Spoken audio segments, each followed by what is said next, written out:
सावन सोमवार की पवित्र और पौराणिक कथा।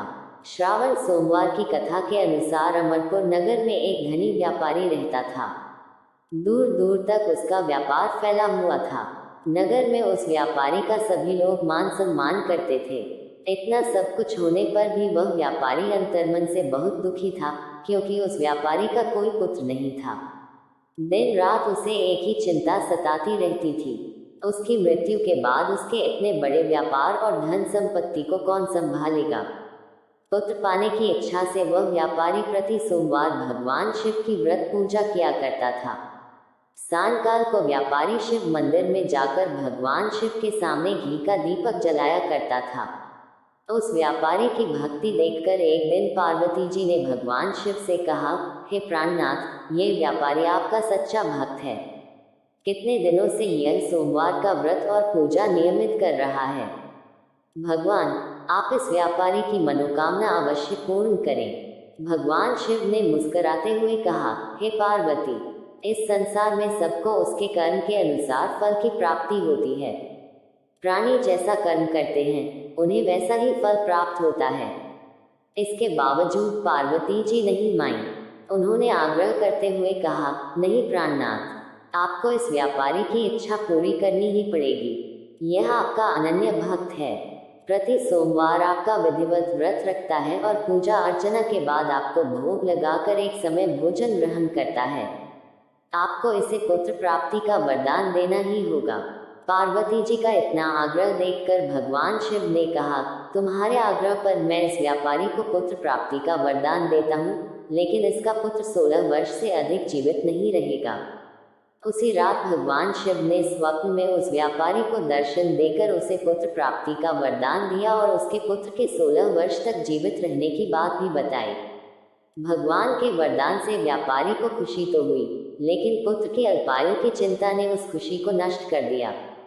व्यापारी पहले की तरह सोमवार का विधिवत व्रत करता रहा। कुछ महीने पश्चात उसके घर अति सुंदर पुत्र उत्पन्न हुआ। पुत्र जन्म से व्यापारी के घर में खुशियां भर गईं। बहुत धूमधाम से पुत्र जन्म का समारोह मनाया गया। व्यापारी को पुत्र जन्म की अधिक खुशी नहीं हुई, क्योंकि उसे पुत्र की अल्पायु के रहस्य का पता था। ये रहस्य घर में किसी को नहीं मालूम था। विद्वान ब्राह्मणों ने उस पुत्र का नाम अमर रखा। जब अमर 12 वर्ष का हुआ तो शिक्षा के लिए उसे वाराणसी भेजने का निश्चय हुआ। व्यापारी ने अमर के मामा दीपचंद को बुलाया और कहा कि अमर को शिक्षा प्राप्त करने के लिए वाराणसी छोड़ आओ। अमर अपने मामा के साथ शिक्षा प्राप्त करने के लिए चल दिया। रास्ते में जहाँ भी अमर और दीपचंद रात्रि विश्राम के लिए ठहरते, वही यज्ञ करते और ब्राह्मणों को भोजन कराते थे। लंबी यात्रा के बाद अमर और दीपचंद एक नगर में पहुंचे। उस नगर के राजा की कन्या के विवाह की खुशी में पूरे नगर को सजाया गया था। निश्चित समय पर बारात आ गई, लेकिन वर का पिता अपने बेटे के एक आंख से काने होने के कारण बहुत चिंतित था। उसे इस बात का भय सता रहा था कि राजा को इस बात का पता चलने पर कहीं वह विवाह से इनकार न कर दे, इससे उसकी बदनामी होगी। वर के पिता ने अमर को देखा तो उसके मस्तिष्क में एक विचार आया। उसने सोचा, क्यों न इस लड़के को दूल्हा बनाकर राजकुमारी से विवाह करा दूं। विवाह के बाद इसको धन देकर विदा कर दूंगा और राजकुमारी को अपने नगर में ले जाऊंगा। वर के पिता ने इसी संबंध में अमर और दीपचंद से बात की। दीपचंद ने धन मिलने के लालच में वर के पिता की बात स्वीकार कर ली। अमर को दूल्हे के वस्त्र पहनाकर राजकुमारी चंद्रिका से विवाह करा दिया गया। राजा ने बहुत सा धन देकर राजकुमारी को विदा किया।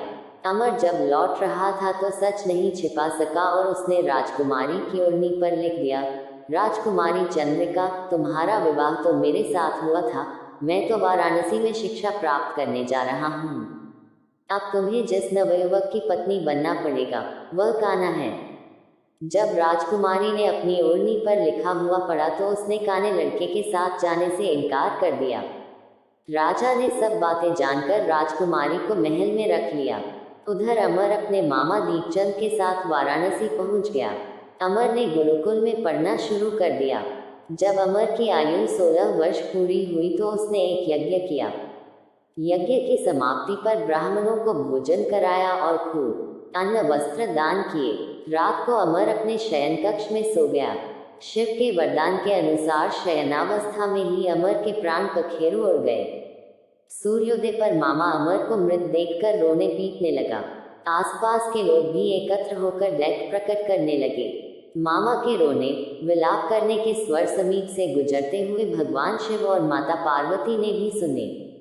पार्वती जी ने भगवान से कहा, प्राणनाथ, मुझसे इसके रोने के स्वर सहन नहीं हो रहे, आप इस व्यक्ति के कष्ट अवश्य दूर करें। भगवान शिव ने पार्वती जी के साथ अदृश्य रूप में समीप जाकर अमर को देखा तो पार्वती जी से बोले, पार्वती, ये तो उसी व्यापारी का पुत्र है। मैंने इसे 16 वर्ष की आयु का वरदान दिया था, इसकी आयु तो पूरी हो गई।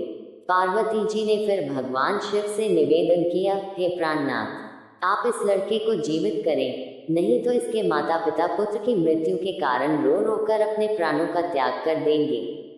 इस लड़के का पिता तो आपका परम भक्त है, वर्षों से सोमवार का व्रत करते हुए आपको भोग लगा रहा है।